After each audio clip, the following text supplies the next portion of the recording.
Alléluia. Soyez bénis dans le nom puissant de Jésus. Amen. Avant toute chose, je remets cela dans la main du Seigneur. Éternel mon Dieu, je remets ce temps dans tes mains. Je t'invite, Dieu, viens venir conduire sur moi. Merci, roi des rois, au nom puissant de Jésus-Christ. Amen. Amen encore. Ce soir, nous allons voir le thème, c'est pourquoi être soumis aux autorités. Amen. Dans nos vies de tous les jours, le Seigneur a placé sur la vie de chacun d'entre nous, même la plus grande autorité, une autorité sur nos vies, en fait, nous ne fassions pas ce que nous avons envie de faire. Amen. Et nous avons dans le livre de Genèse comme ça, le Seigneur a créé la terre, les cieux en 6 jours et s'est reposé le 7e jour. Il aurait capacité et force, il aurait pu le faire en un jour, il aurait pu créer toutes ces choses. Mais non, il ne l'a pas fait. Chaque jour, il a créé chaque chose afin d'instaurer et de faire comprendre à l'homme qu'il y a une hiérarchie. Et c'est un ordre dans la vie d'un enfant, d'une personne qu'il faut respecter. Amen. Parce que le Dieu que nous serons est un Dieu d'autre. Le nom des autres, amen. Lui-même, il respecte l'homme. On dit, son trône est bâti sur l'équité et la droiture. Amen. Donc le Seigneur veut que nous puissions marcher dans une vie d'équité et de droiture. Amen. Donc à nous aussi, nous devons respecter l'autorité. Voici comme ça dans le livre de Romains 13, verset 1 à 2. Voici ce qu'il dit. Que toute personne soit soumise aux autorités supérieures. Car il n'y a pas d'autorité qui ne vienne de Dieu et les autorités qui existent ont été instituées par Dieu. Verset 2. C'est pourquoi celui qui s'oppose à l'autorité résiste à l'ordre de Dieu et ceux qui résistent attireront une condamnation sur eux. Amen. Donc en réalité, en résistant à l'autorité que Dieu a établie sur ta vie, tu n'es pas en train de résister à l'autorité entre nous, tu es en train de résister à Dieu parce que c'est Dieu qui a établi cette autorité. Alors que Dieu dit que celui qui lui résiste, on dit Dieu résiste aux orgueilleux. Donc, en train de résister à Dieu, tu es en train de désobéir, tu es en train de pécher vis-à-vis de Dieu en résistant à cette autorité-là. Amen. Et comme autorité sur nos vies que tu places, pour moi, comme ça, je peux dire j'ai mon mari qui a une autorité sur ma vie. Il y a quelqu'un qui est marié et son époux qui a une autorité sur sa vie. Il y a ses parents spirituels, père spirituel, mère spirituelle. Il y a ses propres parents même. Et si c'est quelqu'un qui a eu beaucoup de moments, beaucoup de papas avant, c'est-à-dire il y a eu des gens qui se sont occupés de lui, qui ont pris soin de lui. Même s'ils sont maçonnés de ses entrailles, ces personnes deviennent automatiquement des autorités spirituelles qui ont force et pouvoir sur sa vie. Amen. Alors que dans le livre de Proverbes, le Seigneur dit comme ça que la parole du roi est puissante. Pourquoi? Parce que la parole du roi est une parole qui agit dans le spirituel. C'est une parole qui est enfante. Donc si vous n'obéissez pas à cette parole du roi, si vous ne vous soumettez pas à lui, Dieu dit que vous attirez sur vous une condamnation.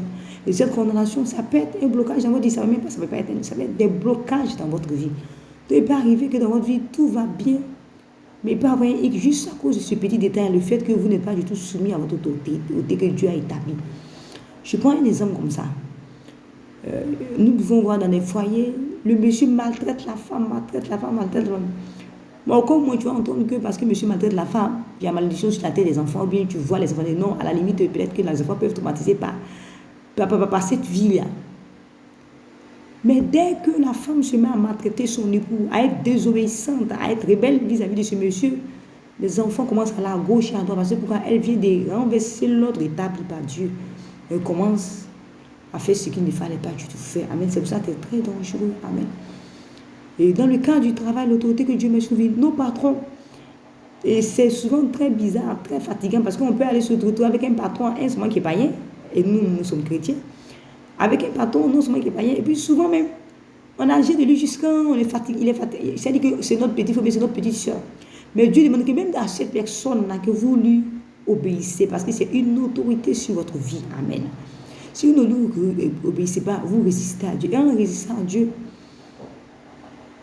vous péchez contre le Seigneur. Si vous péchez contre le Seigneur, Dieu vous considère comme un orgueilleux en ne l'obéissant pas. Donc ça veut dire que, à cause de ce petit détail-là seulement, vous pouvez avoir un blocage dans votre vie ou des situations difficiles. C'est juste à cause de ces petits détails.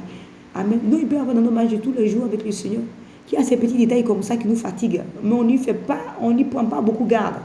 On n'y fait vraiment pas attention. Donc, c'est très important d'être soumis aux autorités que Dieu établit sur nos vies. Il y en a tellement. Souvent, dans notre famille africaine, parce qu'on se retrouve avec une tante qui s'occupe de nous, un tonton qui s'occupe de nous. Et ces personnes, d'une manière ou d'une autre, deviennent des autorités très dangereuses dans nos vies. Et si nous ne prenons pas, nous commençons à les déshonorer. Nous avons des problèmes. Là, dans le verset 13, et dans le chapitre 13, le même chapitre 13, au mai 13, Mais c'est cette grâce que le Seigneur dit comme ça. Il dit, rendez à chacun ce qui lui est dû. La taxe à qui vous donne, la taxe, ça, je pense dans le cadre du travail. L'impôt à qui vous donnez, donne l'impôt. La crainte à qui vous devez la crainte. L'honneur à qui vous devez l'honneur. Amen. La crainte là, on doit la crainte au Seigneur, à rien n'était. Pourquoi on ne dit pas le respect?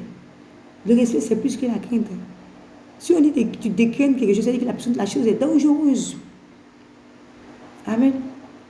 Donc la crainte à qui vous devez la crainte, l'honneur à nos parents, la soumission à nos autorités. On fait que la grâce qui est attachée à cela, Dieu puisse le déverser dans nos vies. Regardez comme ça dans le livre. Nous avons David qui était avec Saül. Saül voulait tuer David. Et David, à aucun moment n'a touché Saül. Il a eu maintes fois la possibilité.